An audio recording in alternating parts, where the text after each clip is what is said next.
Well, welcome back. It's part 14 of the Mini Pinzgauer series. I got the camera so zoomed in because if you actually saw most of Pinzgauer, it might ruin part of the video for you. So I'd like to keep it a surprise.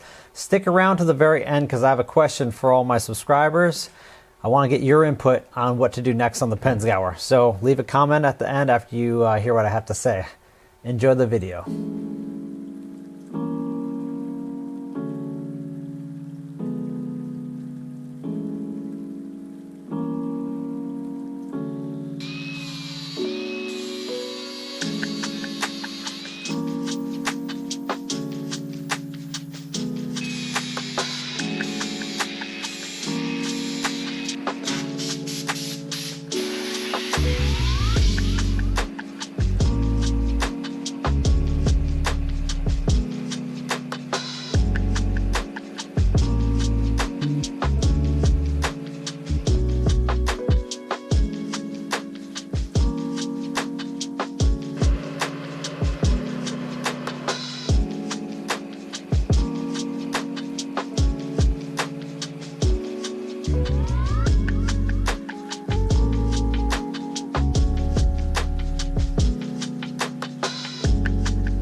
drum brake.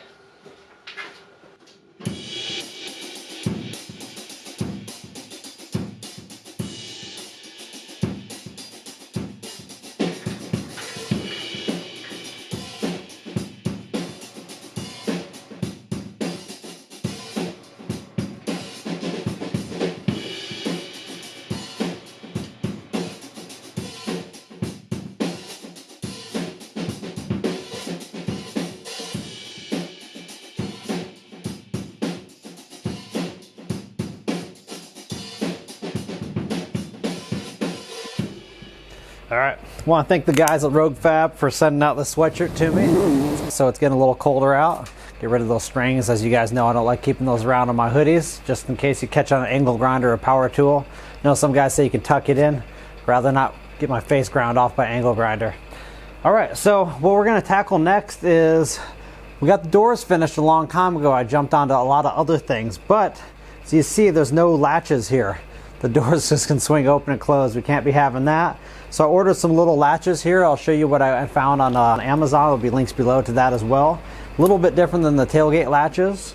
So we're gonna fab up some parts with some 1/4" plate and those latches, weld them on real quick, and the door should stay shut.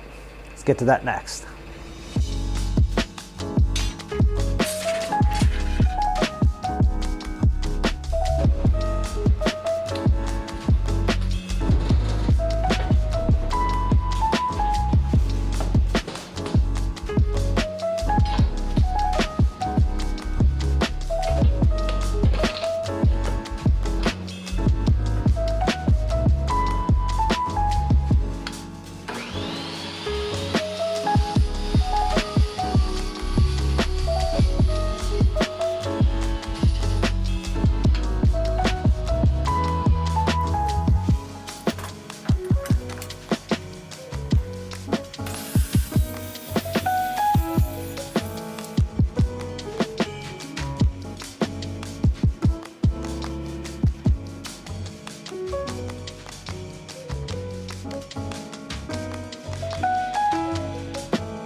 All right, for those of you that haven't seen this before, this is my electromagnetic hold down station.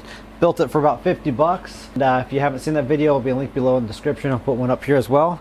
Basically, I just got to put these 1/4" pieces on here and bevel it down like a little ramp. So when you close the door, it rides up on the ramp and goes in this little hole and locks the door.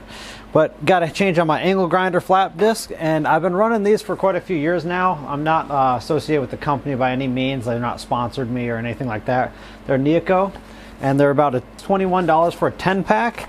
And I've ran through, I think, 2 or 3 boxes of these so far. I've been very happy with them. They hold up really well. So if you're interested in that, consider ordering a link through there. One other thing is, keep in mind, some people complain that I talk too much in the videos. Right now, I'm plugging a sponsor, and that's myself.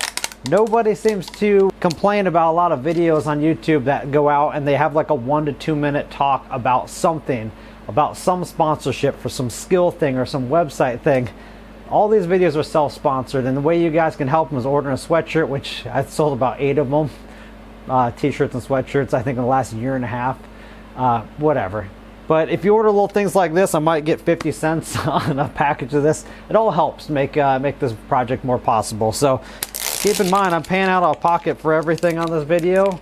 All the materials, camera gear, all the lighting, the metal. All right, enough of that sponsor for myself. Let's get back to work here.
I'm pretty happy the way it turned out. I got this brown paint on here. Keep in mind, this was just some primer that I had kicking around.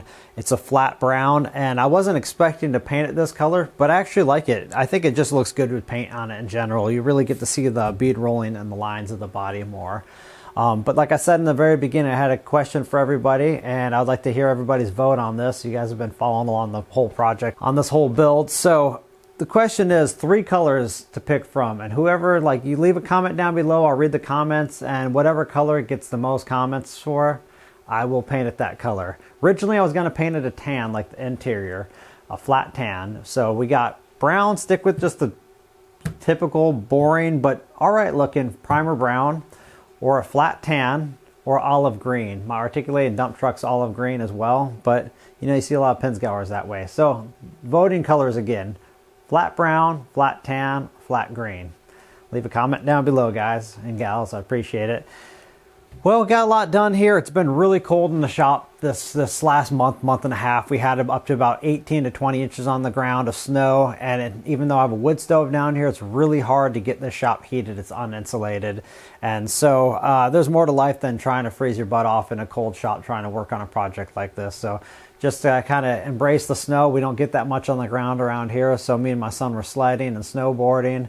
And for some of you guys that follow me on Instagram, me and my brother fired up a little mini key trucks and ripped around with my Suzuki Carry in the snow and had a lot of fun with that, and had a few bonfires out in the snow, and just enjoyed the kind of the holiday season and just relaxed with everybody. So anyhow, back to warmer temperatures now. The snow is starting to melt, and gonna get down here more and finish up the next part of this series. So hope you enjoyed it. If you did, like I said, vote on a color down below in the comments.